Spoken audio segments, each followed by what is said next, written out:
la conectividad.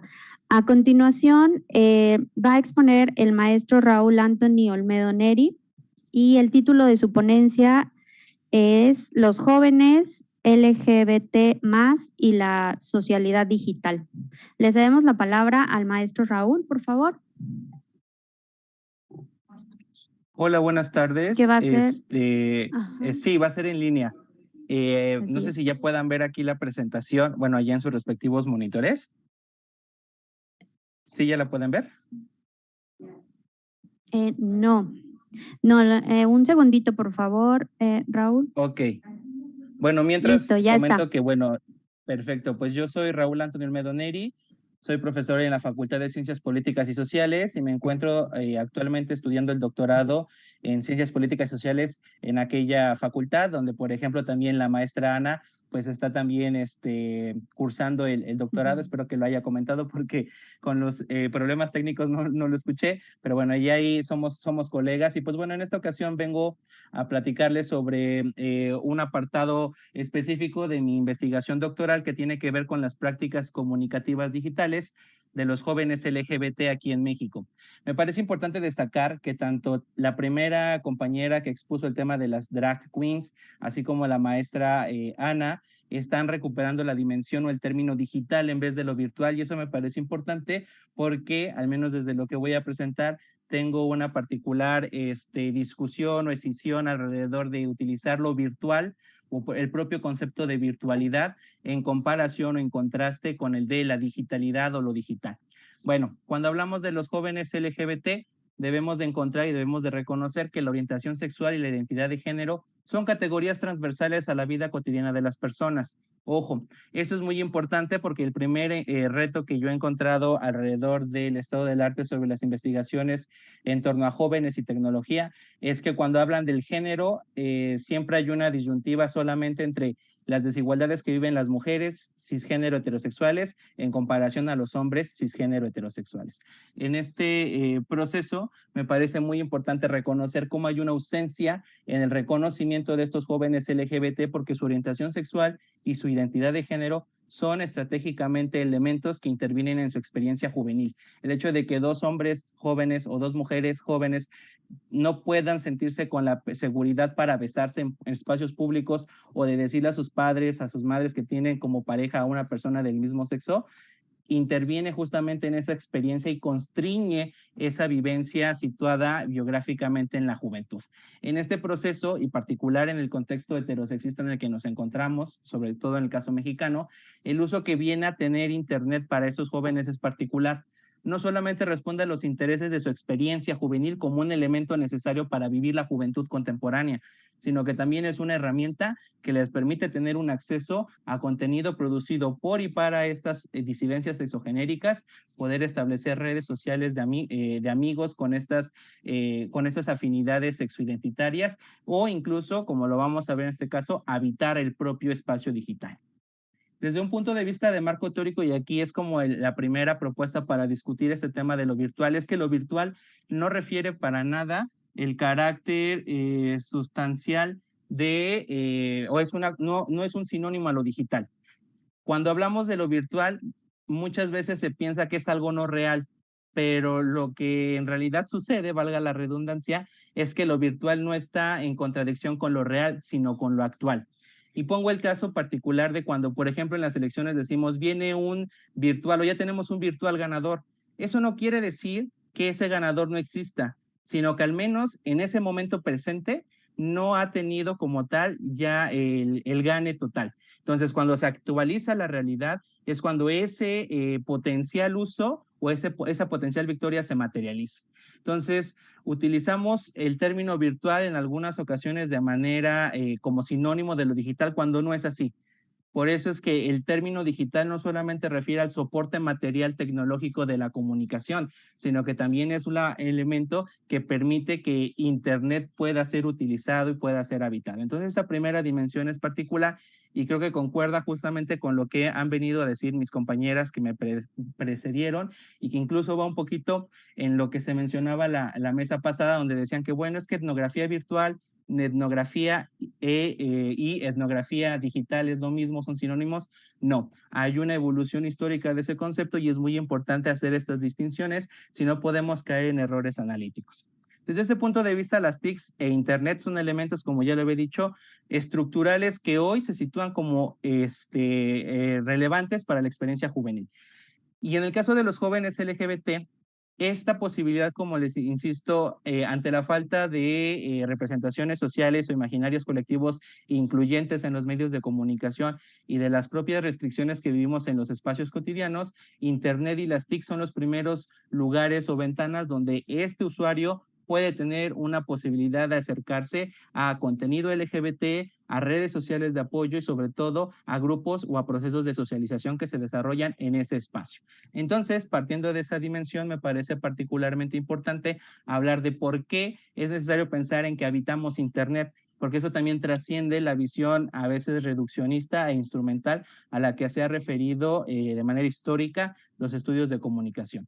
Para eso les propongo y sobre todo en el trabajo extenso que estoy desarrollando, pues hablamos justamente del caso de la comunidad LGBTIQ de la UNAM, que es un grupo de Facebook que me parece muy interesante, sobre todo por un carácter cualitativo, descriptorio que quiero desarrollar en esta propuesta, sobre todo para visibilizar esos tres usos que no están en contradicción y no se desarrollan de manera aislada, sino que se pueden desarrollar de manera conjunta, ¿no?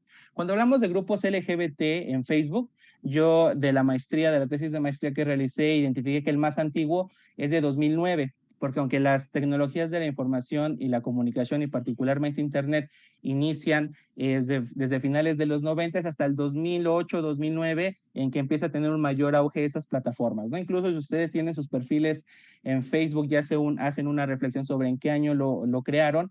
2008, 2009, 2010 puede ser los años en que allí hemos estado, ¿no? Y pues bueno, en el caso mexicano, insisto, el primer grupo público que más tiempo tiene y que aún sigue vigente, activo, es uno que fue creado en 2009 y para los que somos de la Ciudad de México, pues bueno, este grupo se desarrolló con la finalidad de rechazar o establecer estrategias para evitar que se rechazara la iniciativa del matrimonio igualitario en el entonces Distrito Federal.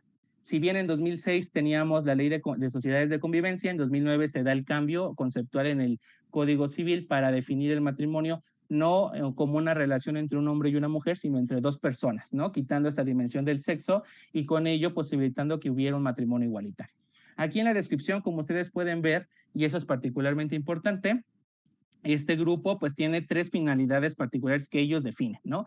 Y esto me permite pensar cómo es que estos espacios justamente adquieren un carácter o estas tecnologías y sobre todo Internet adquieren las tres dimensiones que un autor que se llama Lucien Sfes nos refiere como parte de los procesos que modifican la relación comunicación-tecnología a partir del sujeto. Y dice Sfes que podemos utilizar las tecnologías como una herramienta para conseguir alguna finalidad, es decir, un uso instrumental. Podemos considerarlas como un lugar de socialización, un lugar de ser habitado, proclive a ser habitado, y también como una proyección identitaria del sujeto. Y esas dimensiones aquí yo las puedo identificar, que se los estoy colocando en estos cuadritos rojos, azul, el cuadro rojo, azul y verde, porque nos remiten a la proyección del sujeto en esta cuestión de la identidad. En la mesa pasada también decían que, bueno, es que la identidad en Internet no es proclive a ser falsa o en su caso no tiene una corporeidad, una materialización. Pero bueno, la distinción entre la identidad más allá de si tiene cuerpo o no es justamente su proyección, ¿no? Que eso tiene que ver con el problema del ser, que no podemos acceder de manera directa, sino solamente a través de sus proyecciones. Este carácter y particularmente dentro de estos tres ámbitos voy a referirme al caso del lugar de socializaciones cuando desarrollamos actividades en las plataformas digitales, en las tecnologías y cómo eso nos permite habitarlo, porque también tiene que ver y de manera particular la capacidad de agencia que adquiere uno de estos usuarios operadores para poder no solamente navegar en esas plataformas, sino utilizarlas para crear grupos como este o incluso poder encontrar o acercarse a organizaciones civiles o a propias personas de estas comunidades, ¿no? Cuando hablamos de la socialidad digital, me parece importante también diferenciarla de lo que es la sociabilidad. La socialidad justamente tiene un carácter contextual y es lo que permite que dos personas tengan la posibilidad de concretar una interacción social. Y en este proceso, cuando hablamos de la socialidad digital, es la posibilidad de ese contexto dentro del espacio de Internet, ¿no? En este caso, aquí les pongo la imagen de una publicación que tienen en este grupo, que además es público, y en donde, por ejemplo, aquí se muestra que no solamente basta el carácter de la vinculación o el decir efectivamente que se habita, sino que también ellos promueven a través del uso que le dan a la tecnología de crear incluso aquí, por ejemplo, un messenger de todos los que estén interesados para conocer gente y socializar. Esto es muy importante porque los jóvenes LGBT a través de Internet se acercan a procesos que antes podrían solamente estar limitados a los espacios como los lugares de ambiente o al obtener una mayoría de edad. Pero ahora la tecnología les acerca a estos procesos de interacción. Estas orientaciones sexuales e identidades de género, así como también las afinidades culturales, políticas y sociales, son un factor que cohesionan a estos usuarios operadores que, aunque espacialmente separados, biográficamente son próximos. Y eso se debe a que han tenido una ambivalente posición entre la discriminación, el estigma y la inclusión y el reconocimiento. Estos espacios, estos grupos, acercan a los jóvenes LGBT a estas experiencias que, insisto, no se hubieran conseguido o se conseguirían solamente en procesos vinculados espacialmente a los lugares de encuentro, lugares LGBT, o en su caso a la mayoría de edad. Aquí les traigo, por ejemplo, esta dimensión de una propuesta de un picnic LGBT entre los jóvenes de la UNAM, y que tiene que ver con la finalidad de cómo es que, además de no solamente estar en el grupo, sino con compartir, generar incluso y reaccionar al contenido, posibilita esta interacción y sobre todo pasar de lo digital a lo real en un proceso de convergencia. No es que uno deje de estar, como lo decía nuestra compañera Ana, esté completamente desconectado o completamente conectado. Deriva justamente de las capacidades de interlocución y articulación que realiza cada uno de los usuarios operadores con su vida cotidiana. Y a partir de eso, y con esto voy a ir cerrando, pues es que ese llamado, esa interpelación en términos de Althusser, pues nos remite también a pensar cómo esos lugares, esas identidades ajenas, inciertas y potencialmente falsas se concretizan en aspectos de socialización que están fuera del espacio digital, pero que se posibilitan a través de esta dimensión tecnológica. Y eso me parece importante porque entonces vemos que estos jóvenes, no, lo digital no es ni un espacio diferente, ni es mejor o mayor o peor al espacio físico. Todos lo digital y lo no digital están ensamblados a partir de las necesidades, intereses y realidades de estos sujetos dentro de su vida cotidiana. Entonces, a través de Internet, estos jóvenes se interpelan para encontrarse y autorreconocerse, y sobre todo que publican este ejercicio para que puedan fomentar esa confianza y reduzcan esa incertidumbre de quién es el que está detrás de ese perfil, ¿no? Como conclusiones, que insisto, esto es parte de un primer acercamiento hacia el tema de mi investigación doctoral, es que el espacio digital no solo facilita la socialidad, sino que también ahí es posible vivenciar parte de la experiencia juvenil LGBT.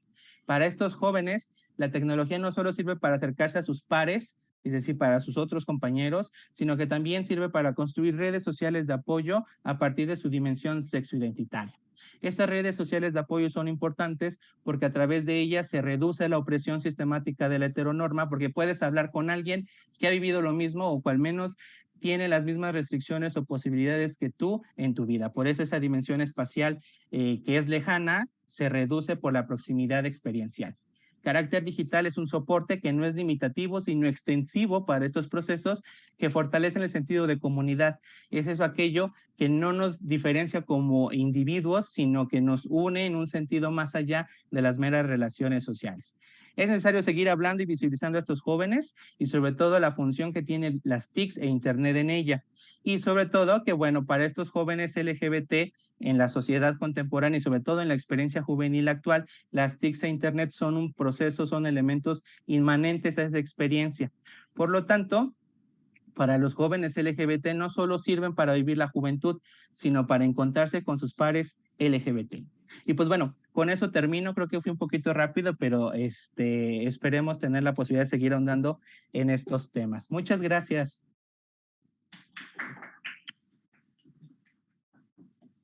Muchísimas gracias al maestro Raúl Anthony. Gracias por su puntualidad y pues muy interesante este análisis de interactividad sobre inclusión digital específicamente de la comunidad LGBTI+. A continuación, la doctora Melissa Elvens y la doctora Rachel Feldman expondrán una ponencia titulada